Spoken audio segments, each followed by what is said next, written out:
médecins et futurs médecins en grève cette semaine contre les pistes législatives qui voudraient les obliger à une régulation territoriale pour tenter d'endiguer le phénomène des déserts médicaux. Tous les syndicats ou presque se préparent à la fête du travail jeudi, un jour férié pour se rassembler et défendre les droits des salariés. Cette année encore, il sera notamment question de réforme des retraites. Pas seulement Bulle, Balade ou Cité U du Rabot et encore moins 1789. Une exposition à voir en ce moment à la plateforme Place de Verdun nous plonge au cœur de l'histoire de cette montagne urbaine, ses héritages et ses potentialités. Bonsoir à toutes et à tous, bienvenue dans ce JT du mardi 29 avril 2025.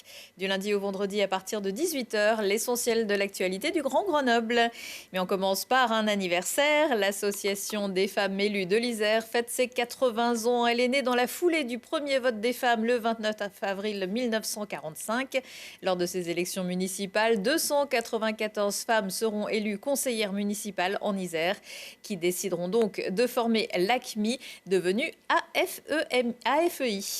6 millions de Français sont sans médecin traitant et 8 millions vivent dans un désert médical. C'est le constat avancé par le député socialiste qui, avec un groupe transpartisan, veut réguler l'installation des médecins libéraux. L'amendement qui prévoit que l'installation des médecins exerçant à titre libéral ou salarié sera soumis à l'Agence régionale de santé a déjà été voté. Le reste de l'examen du texte et le vote reprendront le 6 mai. Il serait par exemple question d'astreinte jusqu'à 2 jours par mois dans des territoires ruraux, ce qui n'est pas du goût des soignants concernés ou en passe de l'être, qui explique qu'au moment de s'installer vers la trentaine, beaucoup auront déjà construit une vie de famille. Avant de partir défiler à Lyon aujourd'hui, les représentants de syndicats d'internes et de médecins isérois ont organisé lundi soir une conférence de presse pour expliquer les raisons de leur malaise. Il y a beaucoup d'internes qui posent grève. Donc au niveau de Grenoble, il y a au moins un tiers des internes pour l'instant qui se sont déclarés grévistes sur la semaine. Donc un hôpital qui tourne avec un tiers de moins des internes, sachant que ce sont principalement eux qui tiennent les services, ça risque en effet de ralentir les services, notamment les urgences. Tant que la loi est en discussion et surtout tant qu'elle menace de passer, cette loi, les étudiants continueront à se mobiliser contre, dans l'espoir notamment d'éviter une loi coercitive dangereuse pour notre système de santé et surtout dangereuse pour les patients. On se mobilise parce qu'on a peur que ces réformes qui sont liberticides détruisent des vocations et, à terme, rendent l'attractivité de la médecine désuète auprès des jeunes générations et que les médecins déjà installés se désinvestissent totalement du soin qu'ils prodiguent auprès de leurs patients. Après, c'est difficile pour nous de faire grève sur le long terme parce que, en fait, tout simplement, si on annule nos journées, on ne sait vraiment pas comment recaser les patients tellement on déborde. On vous a présenté aujourd'hui, lors de la conférence de presse, différentes solutions qui ont été portées par les médecins de terrain. Dans ces solutions, il faut qu'elles soient accompagnées par les collectivités locales. Peut-être poursuivre et aller un peu plus loin encore sur ces actions-là pour aider les jeunes médecins ou pas que les jeunes médecins, mais les jeunes installés à pouvoir s'installer plus facilement. Sur les conditions matérielles, ça a été évoqué. Et puis sur libérer ce fameux temps médical, diminuer la charge administrative et redonner au cœur de métier du médical, ce pourquoi on a été formé. Par solidarité au mouvement, l'antenne d'SOS Médecins à Grenoble était fermée ce mardi. Si tu payes le prix, t'as rien compris. Pour nous faire passer de la 4 roues aux 2 roues, Grenoble-Alpes Métropole annonce avoir déjà distribué 4000 aides à l'achat d'un vélo neuf ou d'occasion.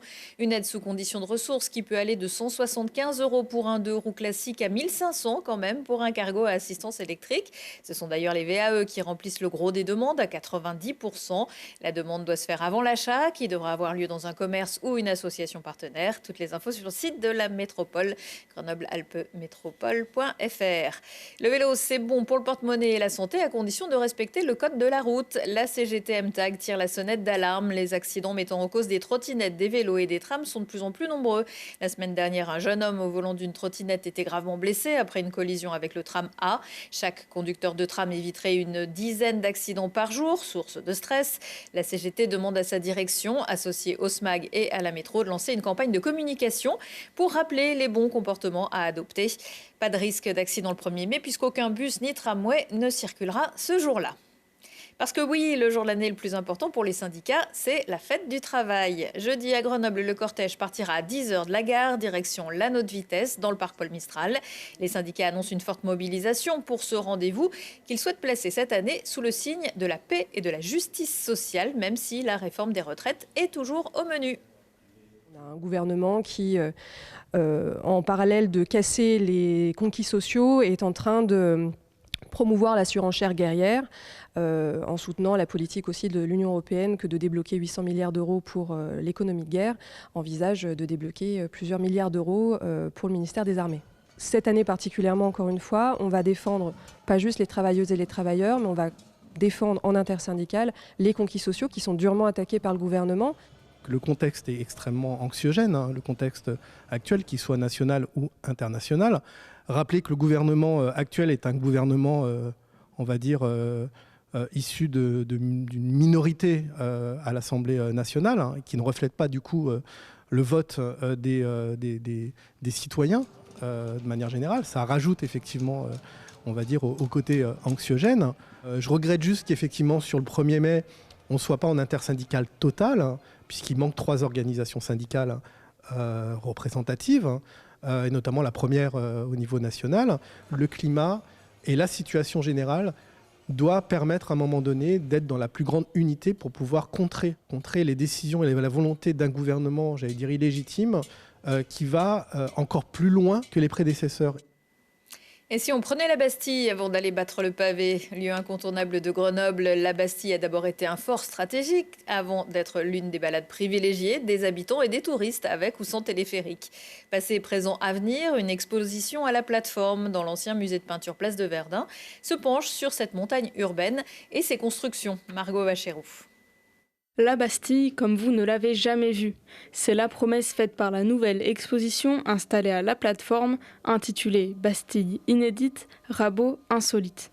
Au programme, des archives encore jamais dévoilées au grand public qui retracent les constructions de ces lieux emblématiques de Grenoble et laissent imaginer leur futur. La Bastille à Grenoble, tout le monde connaît, c'est un lieu d'échange, c'est un lieu d'un point de vue architecture qui est très intéressant, qui domine la ville, mais c'est surtout un lieu de rencontre en fait pour les Grenoblois et aussi pour les touristes et pour tous les étudiants. C'est un lieu très cosmopolite et tout le monde va à la Bastille et se rencontre à la Bastille. On a essayé de retranscrire ce côté humain, comment on habite la Bastille dans le passé et aujourd'hui, dans le futur également, comment on pourra l'habiter. Même si la Bastille et le rabot profitent d'une grande popularité, certaines facettes de leur histoire restent méconnues. Cette exposition veut mettre en lumière ces apparences oubliées sous 3 formes différentes et immersives.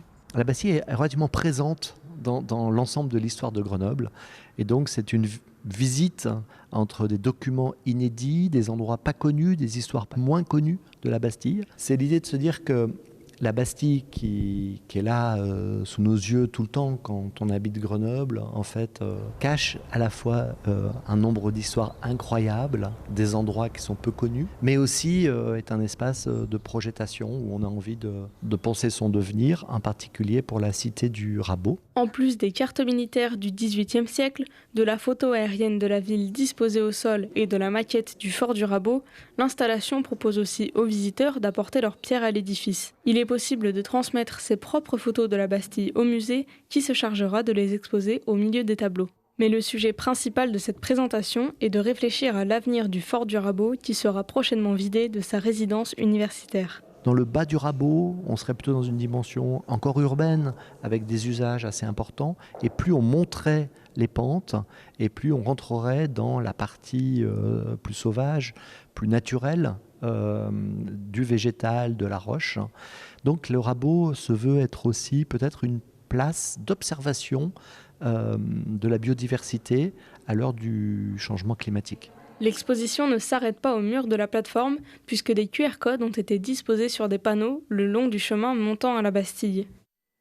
Des événements sont également organisés hors les murs. Prochaine rencontre le 12 mai après-midi au Minimistan, rue des Minimes à Grenoble, pour réinventer les usages du patrimoine atypique dans le cadre de la Biennale des villes en transition.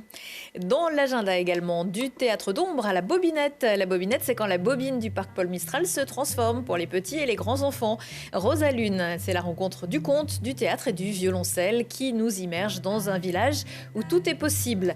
Une interprétation de la naissance de la Lune et son attraction sur les loups, portant une ode sensible à la tolérance avec Marion Frinier et Anne Colombe-Martin de la compagnie Contes et Ombres.